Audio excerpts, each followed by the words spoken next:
A thought took shape. Embarrassment, unlike accusation, invited repair. It allowed people to speak of discomfort without assigning fault. Edwin Crowell, he suspected, had denied them that ease. His presence had demanded reaction without offering escape. As afternoon wore on, Purbright revisited those he had spoken to before, not to question, but to remark. Small inaccuracies were corrected, not defensively but with relief. Someone admitted to having misunderstood a remark. Someone else conceded that they might have hoped Crowell would soften his choices. Each admission came with a faint flush, quickly overcome.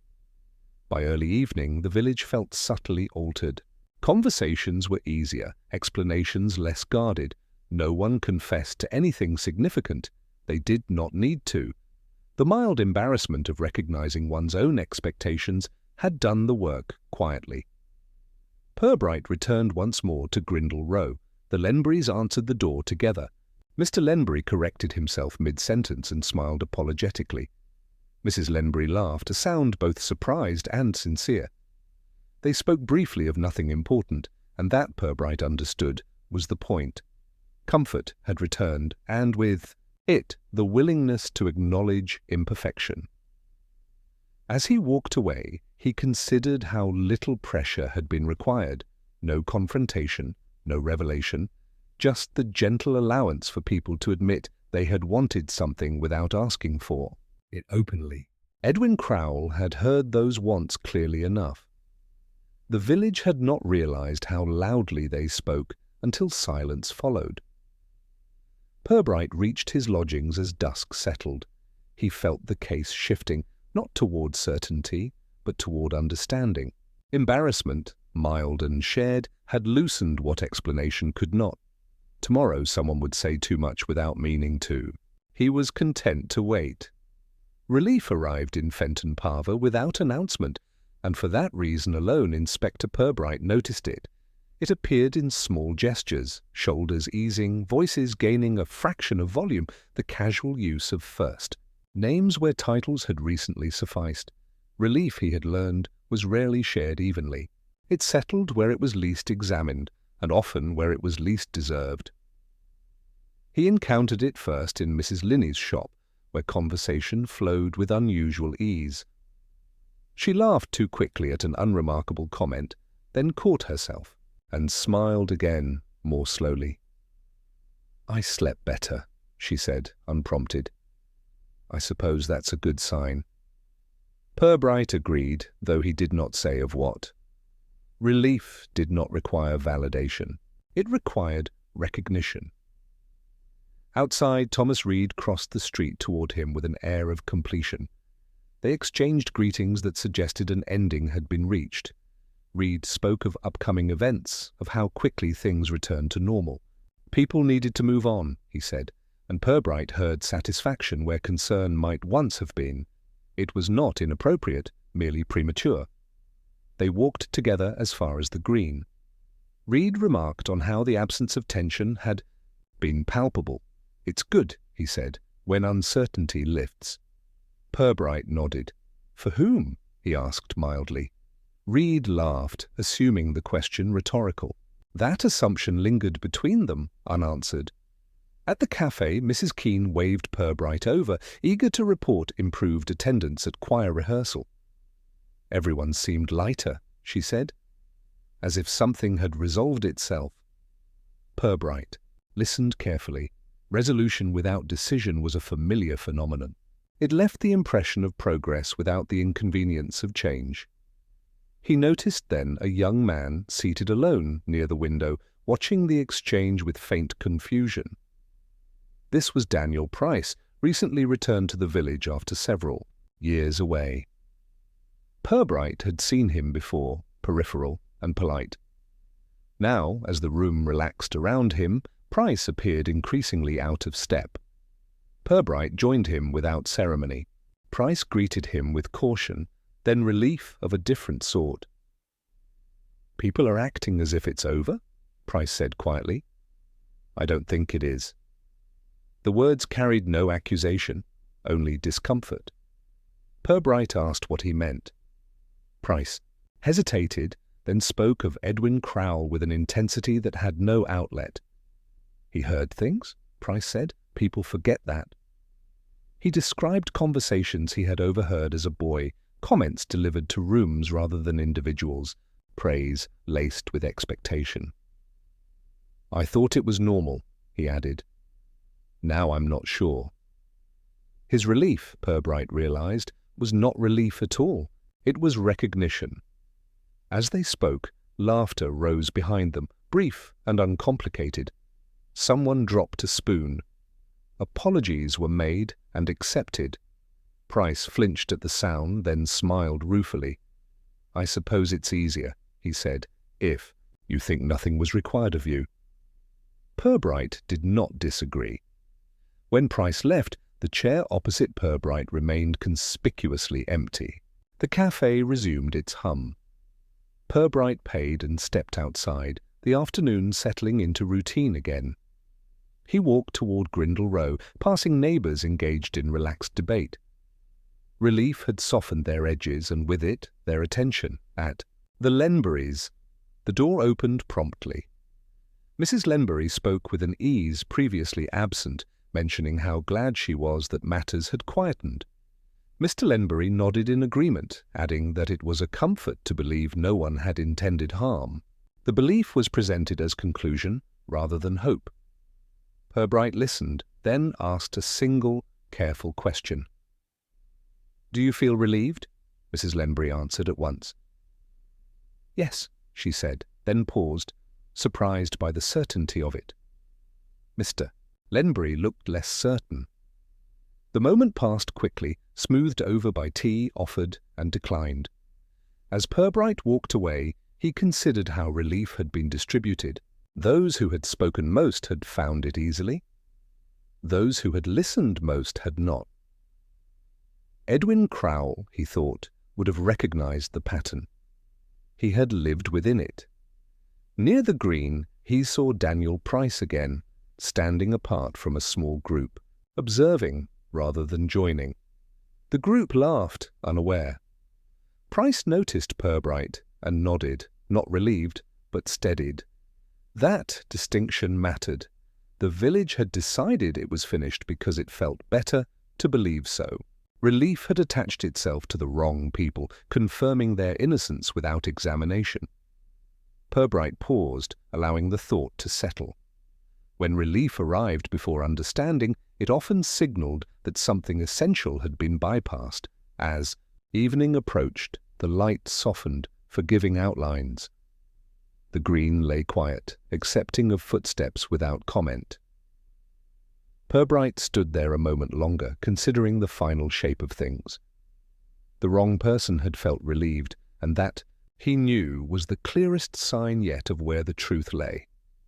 The village did not gather for a conclusion. That, Inspector Purbright reflected, would have implied drama or at least acknowledgement. Instead, Fenton Parva continued, quietly adjusting itself around the absence it had already absorbed. Chairs were returned to storage, notices were taken. Down. Conversations found new subjects without comment. Silence, once again, proved more effective than declaration. Purbright walked the green one final time in the late morning, when the light was neither kind nor severe. It showed things as they were prepared to be seen. The grass bore no mark of where Edwin Crowell had stood. That, too, was a choice. The village preferred its symbols untraceable. He was joined without arrangement by Daniel Price, who approached, with the tentative assurance of someone who had decided not to be careful anymore. They stood together, not facing one another. Price spoke first. They're relieved, he said. Yes, Purbright replied. They think that means they're finished. Purbright considered this. Relief is persuasive, he said. It convinces people they've done enough. Price nodded. He didn't feel relieved. No, Purbright agreed. He felt understood. Price frowned. That sounds worse. It is, Purbright said gently. They stood in silence, the kind that no longer required interpretation. Around them, the village passed at a comfortable distance. No one interrupted. That was, in itself, instructive. Purbright had not announced his conclusion because there was no accusation to make. Edwin Crowell had not been pushed, threatened, or instructed. He had been surrounded by expectation so carefully phrased that it remained deniable.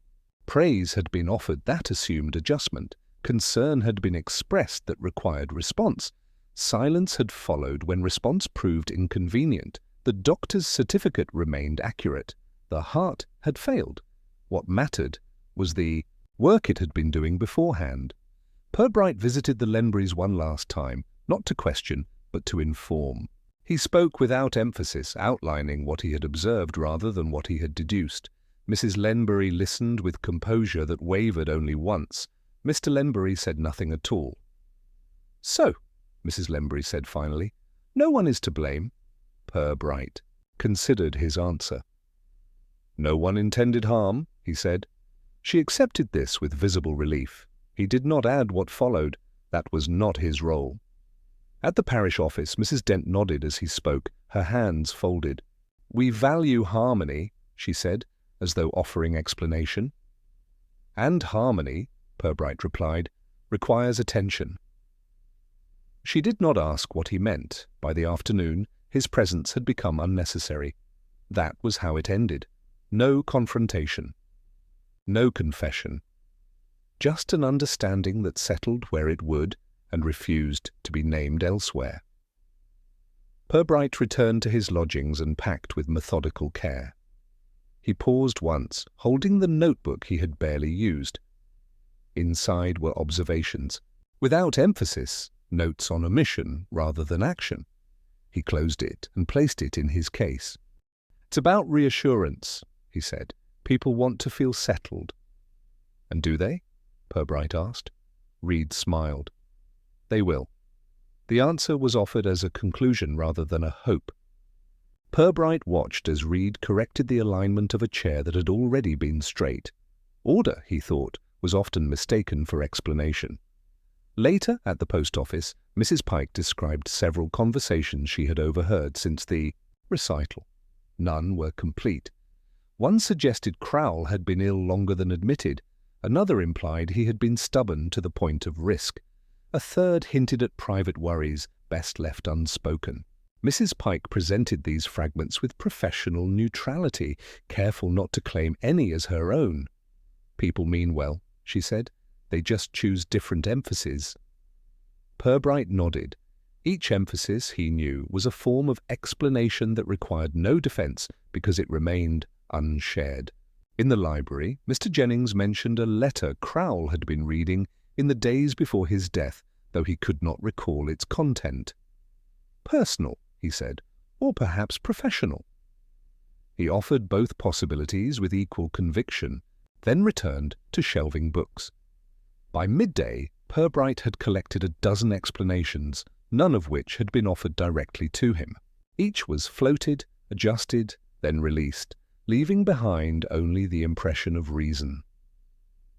The village was busy accounting for its discomfort without assigning cause. He returned to the green, where a gardener trimmed the edges with deliberate care. They exchanged nods. The gardener remarked that Crowell's songs had been difficult. "Not unpleasant," he clarified, "just demanding." Purbright considered this. Demands, he reflected, often invited explanations in place of response. A woman approached with her child, who asked whether the man who sang would come back. She answered quickly, too quickly. "No, dear, he's finished." The word echoed, briefly, then was gone. Purbright watched them walk away, the explanation complete enough to satisfy a child, insufficient for anyone else. As afternoon settled, the village seemed to agree that the matter had been sufficiently considered. People spoke with confidence about what must have happened, though no two accounts matched. Each explanation absolved its speaker of involvement. Crowell had been sensitive. Crowell had been resolute. Crowell had misunderstood kindness. Crowell had known exactly what he was doing. All of these were offered as conclusions, not questions. Purbright stood again where the performance had ended, feeling the weight of accumulated certainty without substance. The explanations hovered, careful not to touch one another. None required correction because none claimed authority. He realized then that the village was not withholding a single truth, but protecting many partial ones. Each person held an explanation that preserved their own sense of fairness. Sharing them would require comparison, and comparison might require adjustment. Better, perhaps, to keep them separate. As the day drew toward evening, Purbright walked back through streets that had grown accustomed to him. He felt no urgency. The explanations would continue to circulate until one of them failed to serve. That moment, he knew, would arrive quietly, prompted by relief rather than guilt.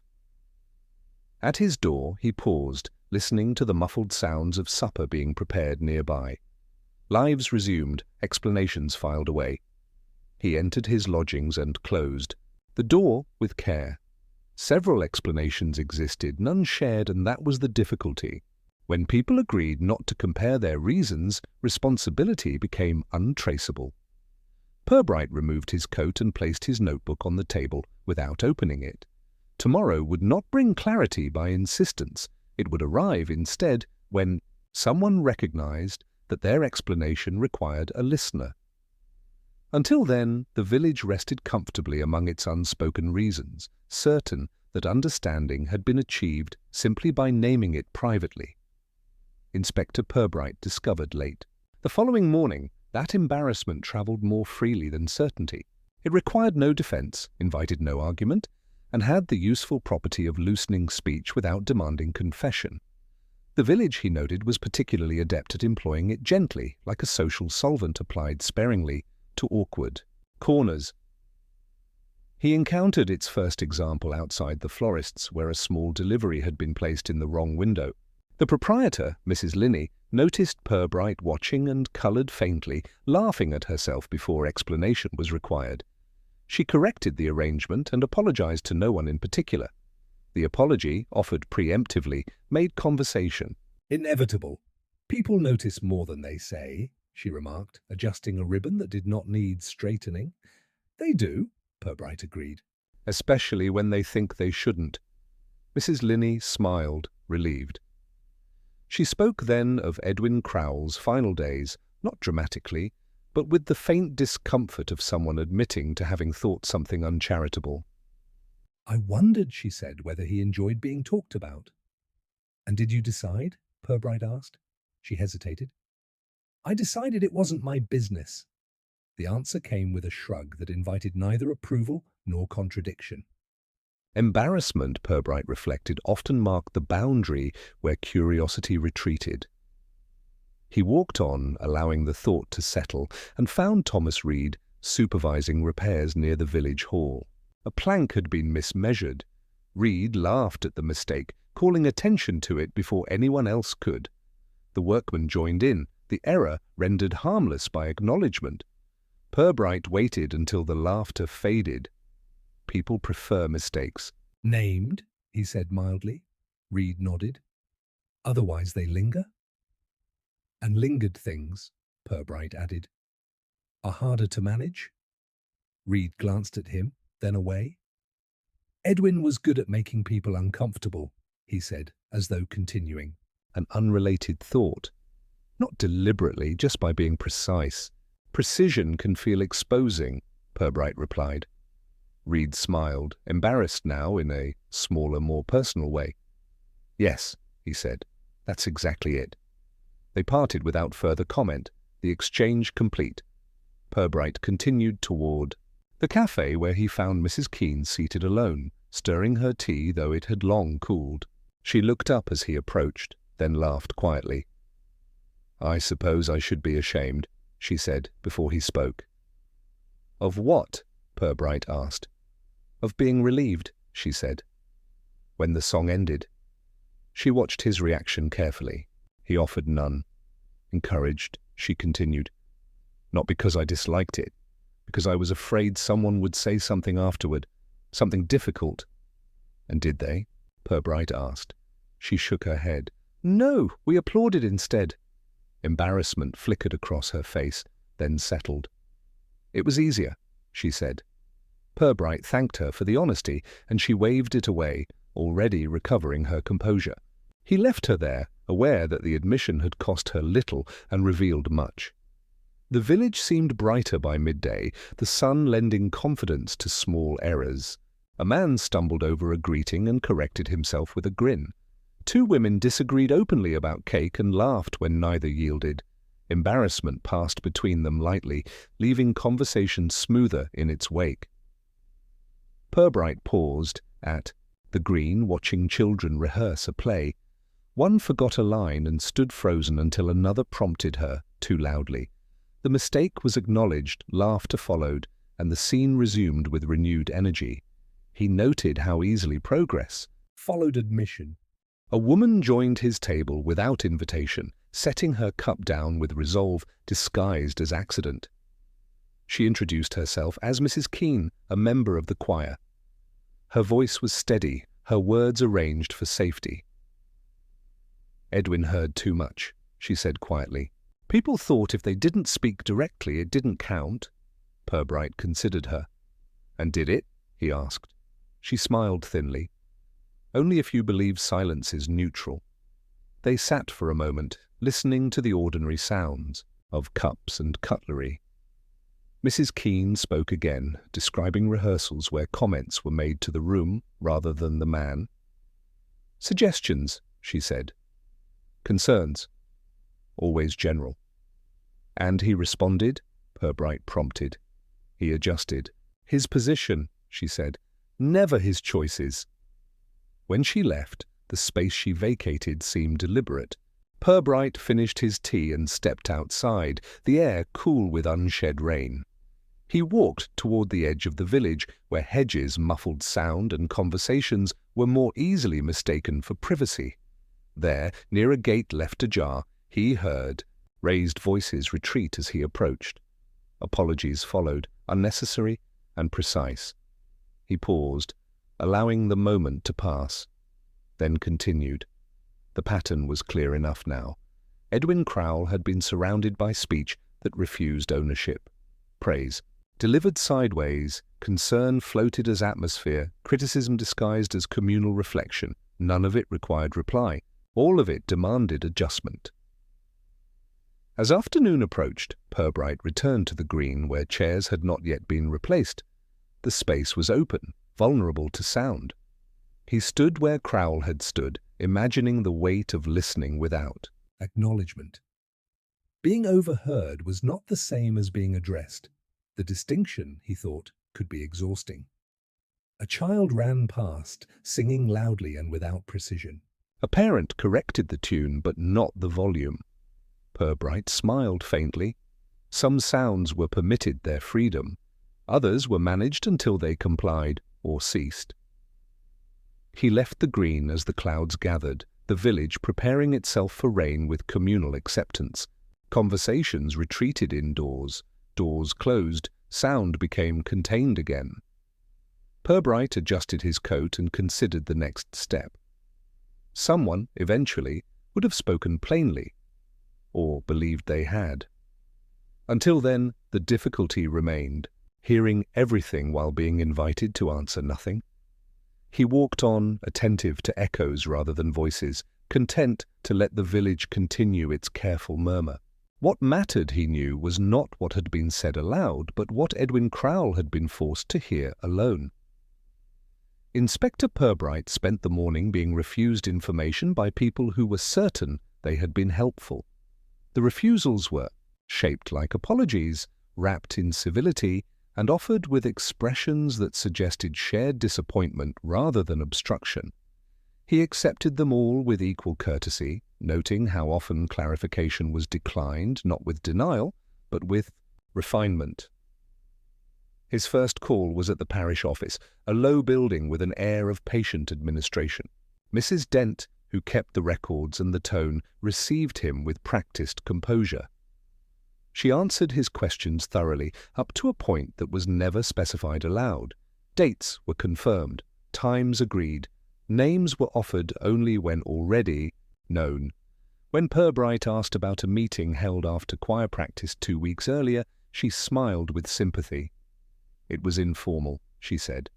"Nothing to record." "Informal discussions," Purbright replied mildly, "often leave impressions." "They do," she agreed, "though impressions aren't minutes." She closed the ledger with finality that remained polite. Purbright thanked her, the conversation ending without friction. Outside, the bell struck once, then settled back into restraint. From there, he walked to the bookshop, where Mr. Halcombe arranged displays with anxious precision. Halcombe spoke freely about Edwin Crowell's taste in poetry, his preference for older collections, his habit of returning books early. When Purbright asked whether Crowell had ever mentioned feeling pressured, Halcombe tilted his head. "Pressured is a strong word," he said. He was encouraged. "Encouraged toward what?" Purbright asked. "Awareness," Halcombe replied, satisfied. The answer admitted nothing further. Purbright purchased a paperback he did not intend to read and left with it under his arm, a transaction that allowed both men to feel concluded. At midday, he encountered Thomas Reed again, this time near the village hall. Reed appeared ready, as though expecting the meeting without arranging it. They spoke of maintenance issues, of scheduling difficulties, of the difficulty of pleasing everyone. When Purbright asked Reed directly whether Edwin Crowell had been asked to alter his final performance, Reed did not hesitate. "No," he said. "Absolutely not." "And indirectly?" Purbright asked. Reed smiled. "That would depend on interpretation." Purbright let the matter rest. Reed's certainty seemed genuine, shaped by a belief that suggestion did not constitute request. They parted amicably, each reassured by the other's restraint. In the afternoon, Purbright visited the Lenburys again, not to ask new questions, but to revisit old ones. Mrs. Lenbury reiterated her earlier statements with careful consistency. When he mentioned the letter that had been destroyed, she folded her hands. "It would not be fair," she said, "to repeat something not meant to last." "Even in summary?" Purbright asked. "Especially in summary," she replied. Mr. Lenbury nodded, sealing the decision. Purbright did not press. The refusal was firm but gracious, offered as a protection rather than an omission. As he left, he noted how refusal had become a collective language, spoken fluently by those who wished to remain blameless. The village had decided without discussion that explanation was unnecessary. What mattered had been conveyed sufficiently at the time, even if no one now wished to articulate it. Later at the cafe, Mrs. Keene declined to expand on her earlier remarks. "I've said enough," she told him kindly. It wouldn't help to say more. Purbright thanked her. He had learned that such statements were rarely untrue. Additional clarity would not help the speaker, which was often the more relevant. Measure. By evening, the pattern was unmistakable. Everyone had spoken. No one would clarify. Each believed themselves absolved by their own restraint. Purbright walked slowly through the village as lights came on, reflecting in windows that revealed nothing of their interiors. He stopped at the green once more, standing alone where sound had once carried too clearly. The difficulty, he now understood, was not that Edwin Crowell had been misunderstood. It was that he had been understood too well, and that understanding had required no response from those who offered it. Refusal to clarify preserved comfort. It allowed people to believe their intentions were intact, regardless of effect.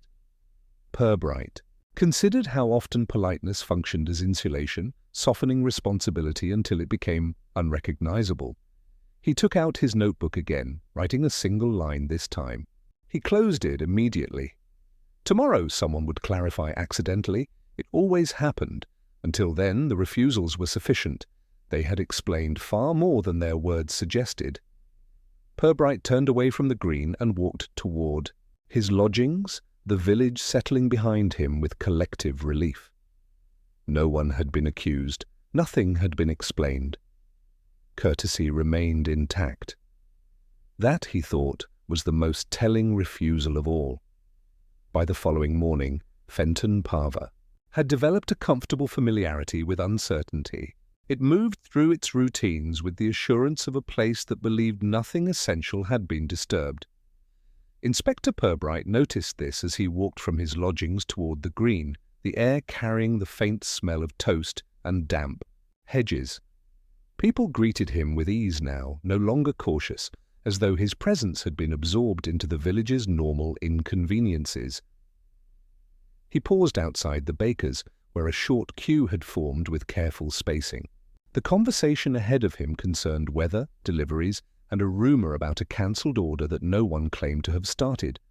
Purbright listened, attentive to the way explanations surfaced briefly, then dissolved before attracting responsibility. Someone suggested the supplier was unreliable. Another proposed a misunderstanding. A third shrugged, satisfied that the matter was not theirs to resolve. Inside, the baker greeted him warmly and offered a comment about Edwin Crowell that sounded rehearsed. "Such a loss," she said. "And yet, perhaps inevitable." She did, not elaborate. Purbright thanked her and declined to ask what she meant. Inevitability was often a collection of assumptions dressed as foresight. He crossed the street toward the village hall where chairs were being rearranged for a meeting scheduled without an agenda. Thomas Reed supervised with an air of mild fatigue. He spoke readily about practical matters, about safety, about the importance of moving forward. When Purbright asked whether the meeting concerned Crowell, Reed shook his head. He passed the post office again, the passage empty now, and smiled faintly at the absence. Answers arrived like this, when allowed. He kept walking, asking nothing, hearing plenty. By the time the street bent toward home lights and supper talk, the shape of it was clearer. Not the answer itself, but the manner of giving it. Purbright accepted that, and the evening accepted him. They continued together politely until someone decided to speak plainly. He suspected it would not be today. That was quite sufficient enough. Inspector Purbright returned to Grindle Row as evening settled into its most cooperative shape. Lights came on without drama, and the village prepared itself for dinner with the quiet efficiency of long habit. Compliments were exchanged at doorways, remarks about timing and temperature offered with care. Praise, he had noticed, was often the safest form of criticism when properly softened. It lingered in his thoughts as he approached the house where Edwin Crowell had once closed his door on the world with deliberate courtesy. This time he was admitted by Mrs. Avery, who had agreed to speak with him after some hesitation that had been disguised as scheduling. Her sitting room was smaller than the Lenburys, but arranged with equal intention. Cushions were plumped, photographs angled away from scrutiny. She gestured him toward a chair that did not invite lingering. Purbright sat anyway, with patient gratitude. "You wanted to ask about Edwin?" she said, as though establishing terms. "I wanted to ask about what was said to him," Purbright replied. Mrs. Avery smiled, relieved by the distinction. "People were kind," she said. "They always were." She folded her hands and waited for contradiction. None came. Encouraged, she continued. He was told how much his music meant, how brave it was to choose such material. "Brave," Purbright repeated lightly. "Yes," she said, then paused. "Perhaps unusual is closer." Purbright nodded, allowing the word to settle. "And how did he receive this praise?" Mrs. Avery considered. "He thanked them," she said. "He always did. But he did not change." The phrase was delivered, without reproach, yet it carried weight. Purbright observed the tension between approval and expectation, that narrow bridge where praise could become pressure. "There was a conversation," Mrs. Avery added, glancing toward the closed door behind. "Before the recital, a group of us." She did not list names. Purbright did not ask for them. "We said his performance was anticipated," she continued, "that it would be discussed." "Discussed can be a demanding word," Purbright offered. Mrs. Avery laughed softly, then stopped. "We meant it well," she insisted. "We wanted him to feel supported." "And did he?" Purbright asked. She looked at him steadily. He felt observed. That, Purbright reflected, was often the difference. He thanked her and stood, the conversation having reached its natural conclusion. At the door, Mrs. Avery spoke again. "Inspector," she said, "we praised his courage. We did not expect him to take us at our word." Outside, the street accepted him back with mild interest. A neighbour passed, remarking on the light, then on the lateness of the season. Praise for the weather was a safe habit. Purbright walked on, considering how words intended as encouragement could sharpen when left unexamined. He turned toward the green where a small group had gathered near the bandstand, discussing arrangements for something yet to be decided. Their voices carried, overlapping in agreement. As he approached, one of them broke off, smiling. "Inspector," she said, "we were just saying how fortunate we were to have such a recital." "Fortunate," Purbright echoed. "Yes," she said brightly. "So memorable." He let the word hang. Memory, he had learned, was selective in its loyalties. He asked instead whether Edwin Crowell had ever been praised publicly before. The woman hesitated. "Not like that," she admitted. "Usually people thanked him privately." "And this time?" Purbright prompted. "This time," she said, lowering her voice, "it felt important that others heard." The group resumed their conversation as he stepped away, relief visible in their shoulders. Purbright walked slowly, attentive to the rhythm of footsteps around him. Praise given publicly demanded response. It invited alignment or resistance, neither of which Edwin Crowell had chosen to offer. He stopped by the bench where applause had once begun too quickly. A man sat there now, eating from a paper bag with concentration. Purbright greeted him, asked casually whether he had enjoyed the recital. "It was bold," the man said, chewing thoughtfully. He didn't soften anything. "Did that trouble you?" Purbright asked. The man shrugged. "I admired it," he said. "Though I suppose admiration can sound like challenge if you're not careful."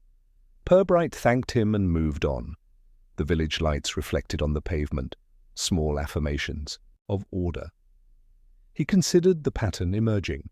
Praise offered with expectation, kindness edged with instruction. None of it malicious, all of it capable of narrowing choice. As he passed the post office again, Mrs. Pike locked up, nodding to him with approval. "You're thorough," she said. "That's to be commended," Purbright smiled. "I'll try not to let it influence me." She laughed, satisfied, and went on her way. He continued, thinking of Edwin Crowell standing on the green, receiving applause that meant many things at once. Praise could be a mirror, reflecting not the subject, but the speaker's hopes. Near his lodgings, Purbright paused, taking out his notebook at last. He wrote nothing. The praise, the conversations, the careful framing of encouragement all pointed toward a single discomfort. Edwin Crowell had been admired for his refusal to adjust, then quietly asked to do so anyway. The contradiction had been offered as support. Purbright closed the notebook and slipped it back into his pocket. The night had settled fully now, the village content with its version of events. Praise had been distributed, responsibility softened. He suspected that somewhere within that softness lay the pressure that had mattered most.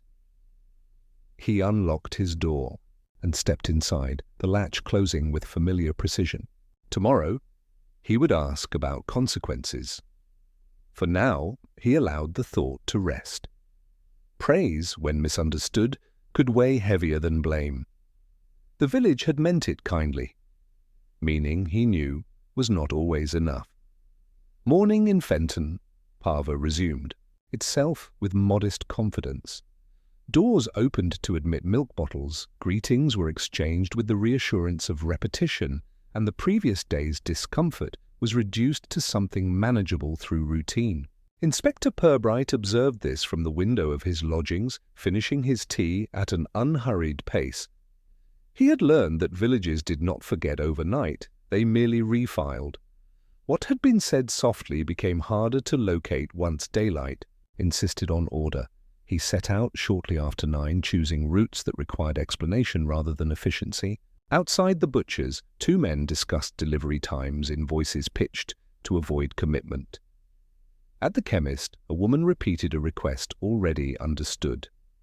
Sound travelled, but meaning preferred shelter. Purbright listened without appearing. To do so, attentive to what was shaped for passing ears. His destination was the small rehearsal room behind the parish hall, where Edwin Crowle had practised when weather discouraged the green. The room had been unlocked for him with mild reluctance. Keys, he had noticed, were lent with greater suspicion than opinions. Inside, the space was plain, a piano with its lid closed, stacked chairs, a notice requesting quiet consideration of others. Purbright stood still, allowing the room to speak by not doing so. A voice reached him from the corridor, lowered but distinct. 2 women paused outside, unaware of his presence. One said Crowle's name with the familiarity of recent use. The other responded with caution, the words softened by proximity to walls. Purbright waited. They moved on, the conversation unfinished rather than concluded. He made no attempt to follow. Being overheard, he reflected, was rarely accidental. Later at the library, he encountered Mr. Jennings, who shelved books with the precision of someone correcting small injustices. Purbright asked about Crowle's visits, framing the question as interest rather than inquiry. Jennings answered carefully, noting that Crowle preferred the back table and rarely stayed beyond an hour. He disliked interruption, Jennings said. But he listened. To what? Purbright asked. Jennings paused, a book held mid-air. To what wasn't addressed to him, he said finally. Purbright thanked him and moved away, leaving the thought to settle among the reference volumes. Outside, the church bell marked the quarter hour, a sound designed to be heard without demanding response. He crossed the square slowly, noting how people adjusted their voices when passing him, as though sound itself might carry implication. The cafe, Mr. Talbot was engaged in a conversation that stopped when Purbright entered, then resumed with altered emphasis. Talbot served him without comment. Purbright took a seat near the window where reflection interfered with observation. He heard fragments, concern, misunderstanding, the difficulty of saying things plainly.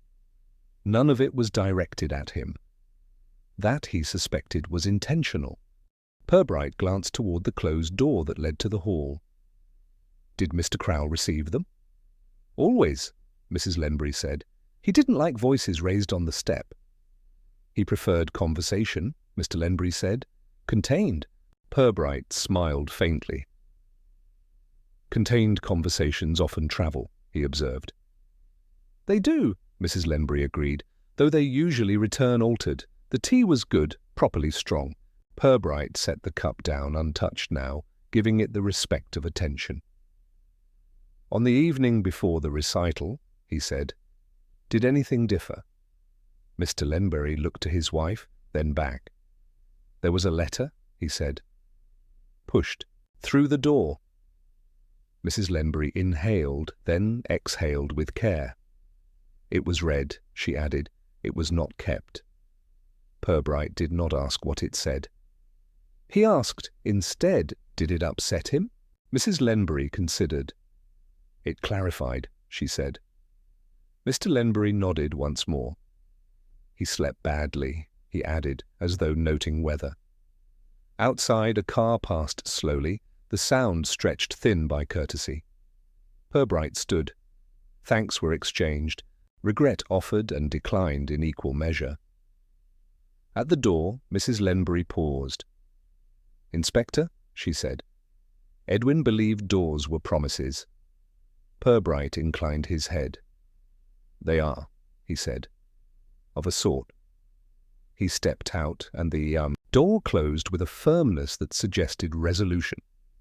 The street was quiet, the sort of quiet achieved by mutual consent. Purbright walked slowly, considering the manners of messages and the confidence placed in their disappearance. Closed doors, he reflected, did not end conversations, they refined them. As he reached the corner, he noticed a woman watching from behind a net curtain, her face composed in neutrality. She withdrew as soon as she was seen. The village centre came back into view, shops arranged in agreement about their own importance. Purbright paused again, taking out his notebook without opening it. The absence of the letter pressed at the edges of his thoughts. It was not what had been said, but the confidence that it would be unrepeatable. He put the notebook away. There would be other doors and other courtesies. They would open in time, or not at all. A child's voice carried from somewhere nearby, practicing a tune with conscientious repetition. A wrong note was corrected softly.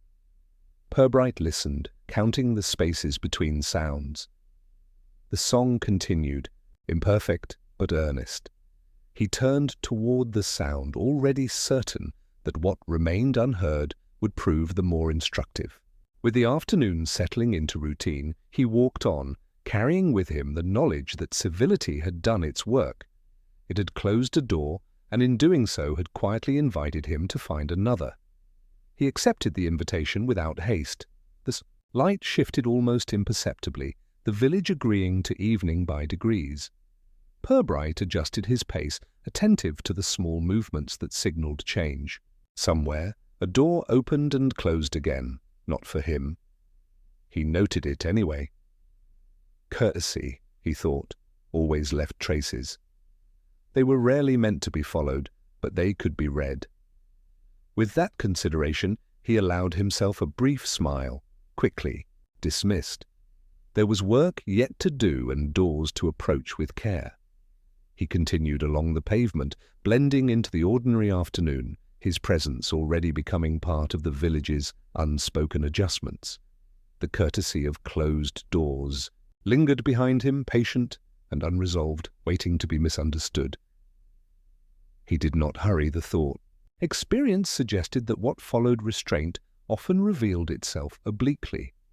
The Lenburys' sitting room, the unkept letter, the careful agreement about visitors formed a shape best approached from its edges. Purbright considered who else might have valued disappearance as an outcome. He stopped once more, not to look back, but to listen. Nothing obliged him. That, too, was information. He resumed his walk, the village accommodating his passage without comment. The day remained polite. Politeness, he reflected, was rarely neutral. It chose sides by omission. As the clock somewhere struck the hour, Purbright aligned his steps with it, content to let time do its quiet work. The doorways ahead waited, each with its own version of courtesy, and he would answer them all. Inspector Purbright chose the narrow passage behind the post office, not because it was quicker, but because it encouraged interruption. The village revealed itself there in fragments. Deliveries paused, voices lowered, a door half opened, then closed again. He walked with the unhurried pace that invited remarks without demanding them. It worked. Mrs. Pike, who ran the stationery shop with a sense of moral responsibility, stepped out to adjust a display that did not need adjustment. She did so with her back to him, which was her way of making conversation optional. Purbright waited until the moment became noticeable. "Afternoon," he said, mildly. Mrs. Pike turned, assessing him with the frankness she reserved for misplaced envelopes. "Inspector?" she replied, satisfied. They stood in the passage as if it had been arranged for them. "I was hoping to ask something," Purbright said. "About the recital?" "About what people heard," he corrected gently. Mrs. Pike pursed her lips, considering which answer would be most useful to everyone involved. "That depends," she said, "on when you think they started listening." Purbright smiled, acknowledging the effort. He asked instead whether she had noticed anyone leave before the applause. "Not leave," she said. "Move." She described a man standing near the back who had shifted position repeatedly, never quite departing, never quite staying. He was anxious, she added, about being seen to react. Purbright made a small note in his book.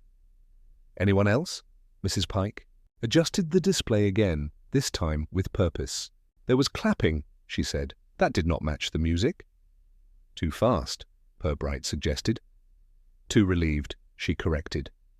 They shared a look that passed as agreement. From the shop doorway came the faint ring of a bell as a customer entered, then paused. Mrs. Pike did not turn. "People are careful with their feelings," she said, "especially in public." Purbright thanked her and stepped aside to allow the customer through. The woman glanced at him, curiosity restrained by habit. Outside again, the inspector crossed the street toward the small cafe opposite the green. Inside, the air was warm and carefully neutral. Mr. Talbot, polishing a spoon that was already clean, greeted him with professional cheer. Purbright ordered tea and asked a question that appeared to concern seating. Mr. Talbot answered at length, then volunteered an observation about Edwin Crowell's voice carrying more than intended. "Walls are thin," he said, as though apologizing. "Doors close," Purbright replied. Talbot nodded, understanding the angle without naming it.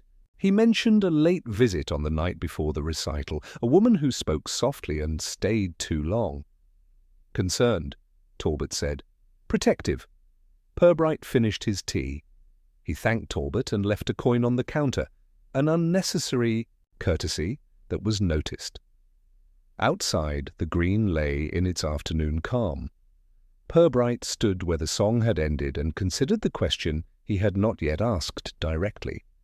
Sideways questions, he reflected, were answered honestly because they did not demand defense. He turned as someone approached behind him. It was Thomas Reed again, walking with the assurance of someone who had rehearsed neutrality.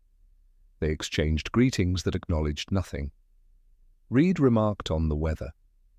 Purbright agreed, then asked whether Reed thought the applause had been for the song or the ending. Reed paused. "For the relief," he said finally. Purbright let that stand. The green accepted them both without comment. As Reed moved away, Purbright noted how answers given sideways tended to settle more deeply. He walked on, content to let the village complete the thought for him. The cafe door closed behind Talbot with a soft chime, and the sound seemed to underline what had been left unsaid. Purbright slowed, giving space for interruption, and was rewarded by none.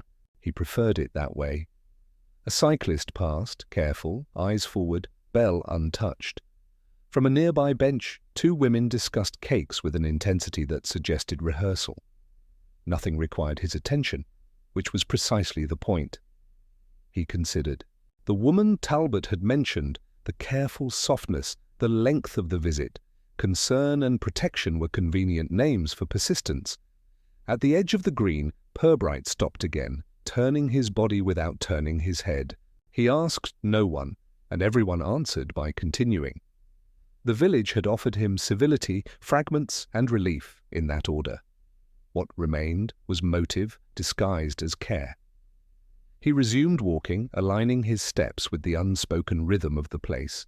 If a question were asked directly, he knew, the answer would harden. Asked sideways, it flowed. Ahead, the street opened toward evening routines, lights testing themselves on. Purbright adjusted his coat and allowed the day to finish speaking. He would listen. The question, after all, had already been answered, just not aloud.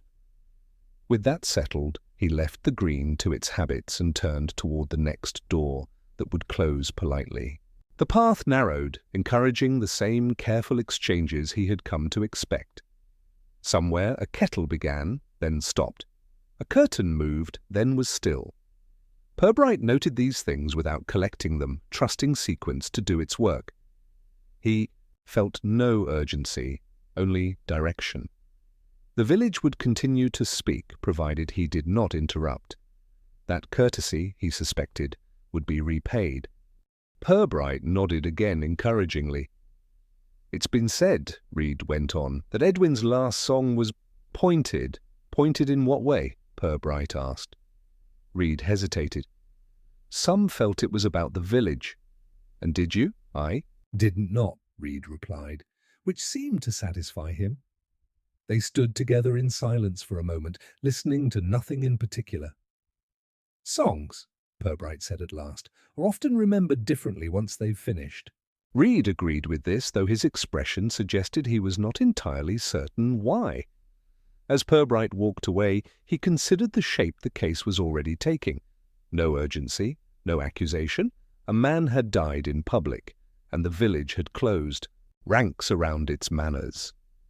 Whatever had unsettled them lay not in the death itself, but in what it had required them to notice, and that, he suspected, would take longer to uncover than any cause written neatly on a certificate.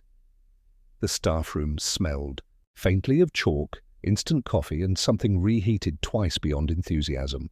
Inspector Purbright accepted a chipped mug from Miss Calder with an expression of gratitude carefully pitched between courtesy and restraint. She had been teaching at Fenton Parva Primary long enough to have stopped apologizing for the furniture. The room itself appeared designed to encourage agreement through fatigue. Low voices, stacked trays of marking, and the constant hum of a kettle created a background against which nothing was meant to be said too loudly. Purbright did not sit. Immediately, he observed the arrangement of chairs, the deliberate absence of any personal items, and the notice board where last term's initiatives remained pinned long after their usefulness. It was a room that rewarded silence and punished candor. Miss Calder waited, hands folded, while two other members of staff pretended to sort papers. Neither appeared to be listening, which Purbright took as a sign that they were. "You were present at the recital," he said mildly, finally taking the offered chair. "Of course," Miss Calder replied. "We all were, more or less. Mr. Crowell had taught music here once a week until Easter." This information was delivered neutrally, as though it explained nothing beyond scheduling. "Did he seem unwell?" Miss Calder smiled, the professional expression used for parents who demanded certainty. "He seemed precise," she said. "That was always his way." One of the other teachers coughed softly but with intent. Miss Calder did not look at her. "There were complaints," Miss Calder continued, still smiling, "about his choice of material. Purbright waited. "Songs carry ideas," she said. "Parents prefer ideas to be supervised." The kettle clicked off, and someone reached for it too quickly. A small splash of water marked the counter, then was wiped away. "Did Mr. Crowell respond to the complaints?" Purbright asked. "He listened," Miss Calder said. "He did not adjust." This distinction seemed important to her. One of the teachers rearranged a stack of worksheets that had already been arranged. The sound of paper was suddenly intrusive. Purbright took a sip of the coffee and did not comment. "And on the day of the recital?" he prompted. Miss Calder hesitated just long enough to be noticed. "He arrived early," she said. "He corrected the program. There was a spelling error in one of the traditional pieces." "And his mood?" "Courteous," she said after a moment. "Firm." Another cough, this time less restrained. Purbright glanced briefly toward the sound, then back to Miss Calder. "It seems," he said gently, "that Mr. Crowell inspired strong feelings without raising his voice." Miss Calder allowed herself a small, careful nod. "That is accurate," she said. "And the children?" "They liked him," she said. "Which complicated matters." Silence returned, thicker now, shaped by what had not been added. Purbright stood, thanked them all, and left the mug by the sink. As he stepped into the corridor, he was aware that nothing improper had been said. Everything, however, had been carefully placed. That, Purbright reflected, was often where the difficulty began. The corridor displayed children's drawings, cheerful scenes masking the discipline required to produce them. He paused by one depicting a stage and figures with open mouths. A song simplified and bright, stripped of its edges. Behind him, the staff room door opened, then closed again with deliberate softness. Miss Calder joined him, smoothing her cardigan. "Inspector," she said. "You should know that Edwin disliked being discussed in halves." In halves. Praised for his manners, corrected for his meaning. She did not wait for a response. "Some people found his last performance unsettling," she added. "Others found it familiar." That division existed before yesterday. Purbright inclined his head. "And the complaints?" "They were withdrawn," she said. "Formally." No explanation was required. She offered a polite smile that did not request reassurance. "You see," she continued, "we value harmony. Sometimes more than clarity." The bell rang for the next lesson, sharp and unapologetic. Miss Calder straightened, already elsewhere. Purbright watched her go, considering the effort required to maintain such careful civility. It was, he thought, a skill that could conceal almost anything. As he left the school, the sound of children singing drifted through an open window. The tune was correct. The words, however, were indistinct. Purbright paused, listening just long enough to note what was missing. Then he continued on, already assembling a picture made entirely of polite omissions. Outside, parents waited by the gates, exchanging remarks about weather and schedules. None mentioned music. A woman glanced at Purbright, recognition flickering and retreating. He returned the look with practiced neutrality. It occurred to him that Edwin Crowell had been similarly observed, present, noted, and kept at a manageable distance. The village, he suspected, would insist it meant nothing. Experience suggested otherwise. He made a small note in his pocketbook without writing anything at all. There were advantages, he had learned, in recording absence. With that, Inspector Purbright turned toward the village centre, carrying the weight of excellent manners. They were, after all, often the loudest things left behind. Somewhere nearby, a song ended early, and no one corrected it. The omission settled comfortably, unnoticed, exactly as such things preferred. Purbright walked on, patient, allowing civility to speak first, for now alone. The house on Grindle Row had been built to suggest privacy rather than achieve it. Doors were solid, windows narrow, and the small front garden was arranged as a polite barrier rather than an invitation. Inspector Purbright paused at the gate, not because it was locked, but because it had been left deliberately unlatched. This, he had learned, was the village's preferred compromise between welcome and caution. He closed it gently behind him, the click barely audible, and walked the short path with the mild attentiveness of someone entering a space that would later be described as always calm. Mr. and Mrs. Lenbury received him in their sitting room, which had been arranged to encourage agreement. Chairs faced one another at a reasonable distance, the table between them cleared of anything that might require comment. Mrs. Lenbury offered tea with careful warmth. Mr. Lenbury nodded once, as though confirming that the offer had been anticipated. They were neighbours of Edwin Crowell, though this fact was presented as coincidence rather than proximity. Purbright accepted the cup and waited. "We didn't hear anything," Mrs. Lenbury said before he had asked. "On the day, I mean." Mr. Lenbury folded his hands, the gesture economical and final. Purbright nodded again, as though confirming a shared understanding of sound. "You knew Mr. Crowell well?" he asked. "As well as one can," Mrs. Lenbury replied. "We exchanged greetings. He was punctual." Mr. Lenbury shifted slightly, enough to suggest agreement without elaboration. The room held its breath politely. A clock marked the seconds without emphasis. Purbright let the pause settle. "There were visitors?" he said at last. "In recent weeks." Mrs. Lenbury considered this, eyes narrowing, not with suspicion, but with care. "People came to the door," she said. "They were polite. They did not stay long." Mr. Lenbury added, "We assumed it was about music." The word carried a faint edge as though it required handling. By the time Inspector Purbright arrived in Fenton Parva, the story had already settled into something like agreement, which was unusual because it had not yet been properly told. The village preferred its conclusions early and its revisions discreet. What remained unsettled was not what had happened, but how one was meant to feel about it.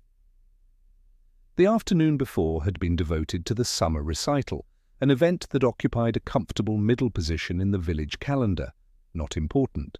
Enough to justify anxiety, but far too public to be ignored.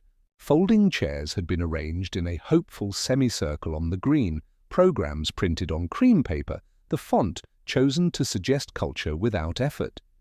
Children had been reminded to sit still. Adults had been reminded not to correct them. At tea, the centre of the program, though not, strictly speaking, its purpose, had been Edwin Crowell. Crowell was not a bard in any official sense.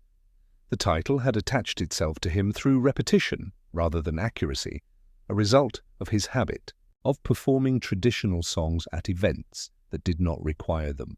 He was thin, precise in his movements, and possessed of a voice that suggested conviction more than volume. He had lived in Fenton Parva for 12 years, long enough to be known, not long enough to be absorbed. When he finished his final song, there had been applause. It was generous, if slightly delayed, and carried with it a certain relief. Then someone noticed that Crowell had not stood up. This was the moment most often cited when the story was told later, though accounts varied. Some said he had collapsed mid-note, others that he had simply stopped, as though considering an additional verse. One woman insisted he had looked directly at her before lowering himself to the grass. Another said his eyes had been closed the entire time. What was not disputed was that by the time the folding chairs were disturbed and the children had been ushered away with unnecessary firmness, Edwin Crowell was dead. Inspector Purbright did not attend the recital, nor did he see the body on the green. He encountered the matter instead through tea. Mrs. Halloway, who hosted the inspector in her front room with the competence of someone accustomed to modest crises, explained the situation with care. She did not speculate. She did not dramatize. She spoke as though recounting the rearrangement of furniture. Of course, she said, it was very shocking, but also very quiet. Purbright nodded, as though this were a distinction worth preserving. There was no shouting, Mrs. Halloway continued. No running about. People stood, they waited. Someone said we ought to fetch Dr. Merton. Someone else said it was probably too late. No one contradicted them. And Mr. Crowell? Purbright asked. He looked. She paused. Finished. This, Purbright reflected, was not the same as peaceful. The inspector had a habit, in early stages, of appearing faintly amused by circumstances that others found troubling. It was not amusement at the event itself, but at the manner in which people arranged their responses around it. He thanked Mrs. Halloway for the tea, declined a biscuit with exaggerated regret, and asked whether there had been any disagreement among those present. Disagreement? She repeated. Oh, no, not at the time. Afterward, however, there had been discussion. Had Crowell been well? Had he seemed tired? Was the song appropriate?